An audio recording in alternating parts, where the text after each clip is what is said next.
The Cowboys Report has almost caught our Giants channel on Rumble. We are 56 followers away, and I'd like nothing more than to win my bet with Marshall Green, take home some money, and beat him to 1,000 followers. So help me out, and go follow us on Rumble. That way you get free, uncensored videos. For example, that Draft Needs one I did, where it got censored on YouTube, uncensored on Rumble. Go follow us, rumble.com/CowboysTV.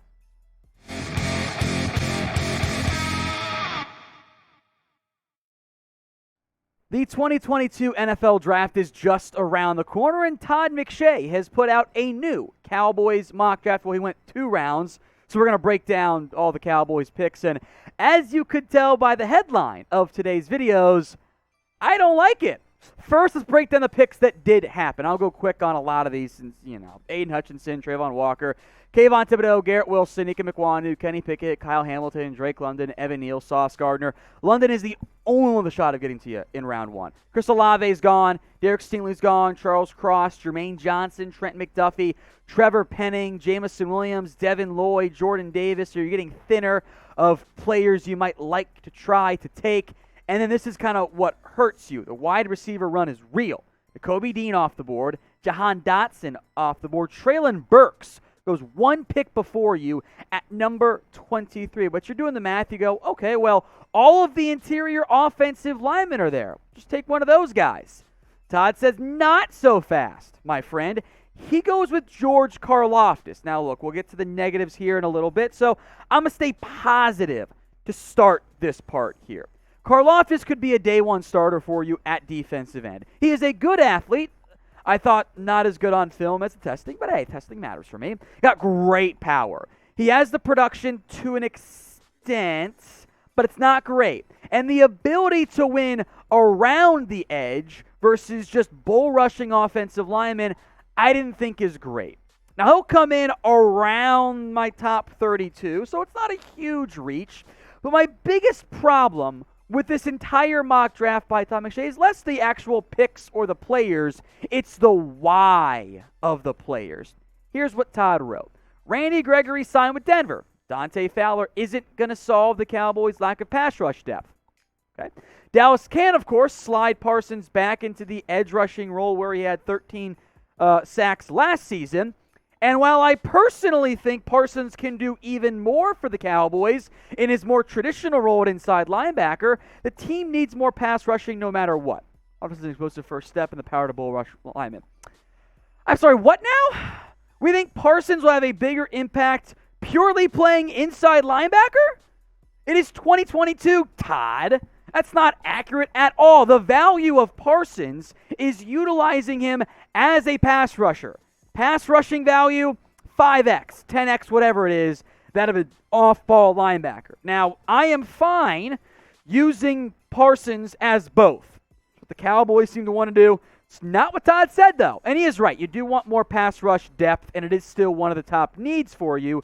But I'm looking for someone who gives you a bit more juice. Had you lost to Marcus Lawrence, I thought Karlaftis could have been a really good fit for you. So we're not done talking about this. But I want to hear from you guys right now. Do you like the pick of Karlaftis in round 1? Y for yes or N for no? Sound off for me in the comments section. Karlaftis' production was okay last year. 4.5 sacks, really good pressure rate. I do find that valuable, but my concern is this. I think he only really won with power at Purdue. And although power gives you a nice floor as a defensive lineman, I need more than that. I can find power, guys. I have a tougher time finding those bendy edges. So if I'm looking for someone to play opposite DeMarcus Lawrence, okay, I've got Dorrance Armstrong, I've got Dante Fowler. I agree that edge is one of your top 5 needs. But we're talking about, they need more pass rush depth is the line from McShay. Is he starting for you, Todd? Because that wasn't clear when you made the pitch to me. And what bothers me the most, who you passed on.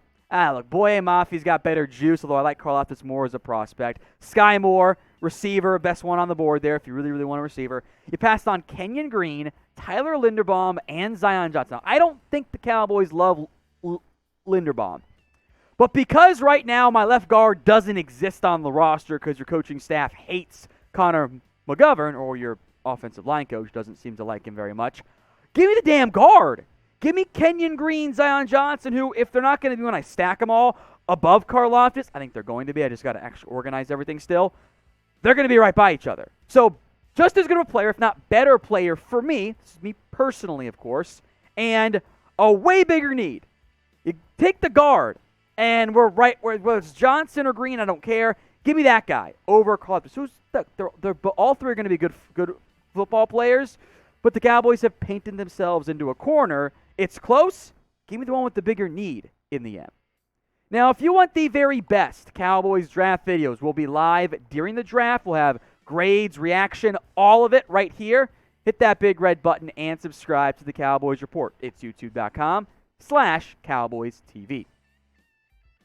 Some round 2 picks that went off the board before the Cowboys were able to make their pick at 56. The notable ones, areas of need, right? Trey McBride is gone.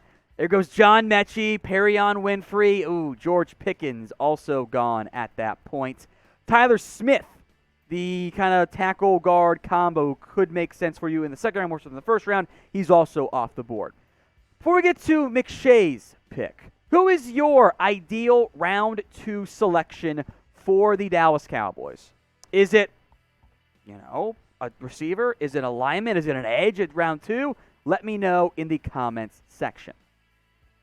The pick here by Todd was Bernhard Raimann, and I was under the impression, which we'll get to in a minute, okay, you're going to play him at left guard short term, make him your long-term left tackle. Now, Raimann, I think, has been a bit overhyped. I know PFF, for example, loves him. I'm not as sold. Former tight end, is a fantastic athlete. That has value to me. And he's only played tackle for 2 years. Out of Austria, by the way. Was a tight end, added 60 pounds, playing left tackle now. He is pretty advanced for having only played 2 years. However, he's a 25-year-old rookie. I don't like old guys who are still a little bit raw. Now, my thought process was, okay, you're taking Raimann at left guard, plug him in there, see if that works. He can take over Tyron Smith. I would be on board with that because both these picks you can make a good argument for. The problem is Todd didn't do that. Here's why Todd picked Bernhard Raimann, a left tackle at Central Michigan. There's an opening at right tackle after the Cowboys cut Lyle Collins. And while Raimann will require patience as he develops, there's no denying his power and quickness. Allowed 4 sacks on 752 career pass block snaps. Sorry, what now, Todd? Same exact reaction from me. Not an opening at right tackle. This is big media not knowing how the Cowboys feel about their organization. They cut Lyle Collins whether you like it or not because they think Terrence Steele's the guy. So I am now taking a right tackle to bench Terrence Steele again, who, honestly wasn't that bad last year. Collins a little bit better, but he was a massive jump forward. If you had pitched this to me as Raimann in at left guard, takes over for Tyron Smith long term, I'd have said, okay, I could get on board with that idea. I'm not sure it's the route I'd go since, again, I'm ignoring my receiver. And even that's okay. You're trying to get 2 birds stoned at once. I respect that. But I have concerns about him. And he's not playing guard for me now? It's weird. It's very weird to me. The arm length isn't great, sub 33 inches, a little robotic in his technique, by the way. I don't think his power is actually all that great. He still at points looks like he can get overpowered. And he played well against Mid-American Conference competition. It's great.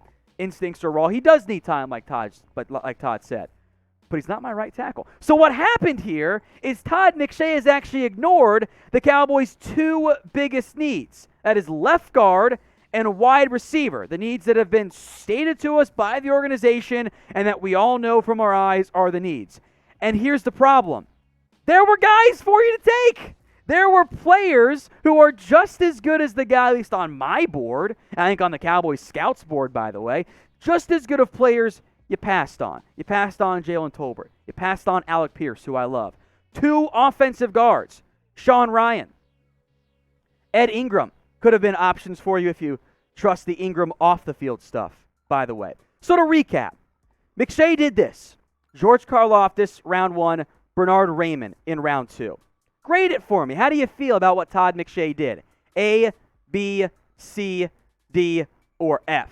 What grade would you give this Todd McShay mock draft? I would not like this draft. I did not like this mock. I was the more like once you read and like looked at who was on the board, what Todd was trying to do for you, edge depth and a new right tackle. It's missing the mark, Todd. Missed the mark on what the Cowboys actually need. And in an ideal world, yes, you always draft best player available. I don't think it was quite the best player available, and I need guard help. I cannot exit the top 56 picks without a new left guard. I can't do it. Maybe get lucky and there's one in the third round, but I don't understand really what Todd was trying to do here. So I like Todd normally, but I thought this mock draft by Todd McShay was it just sucked. I'm sorry.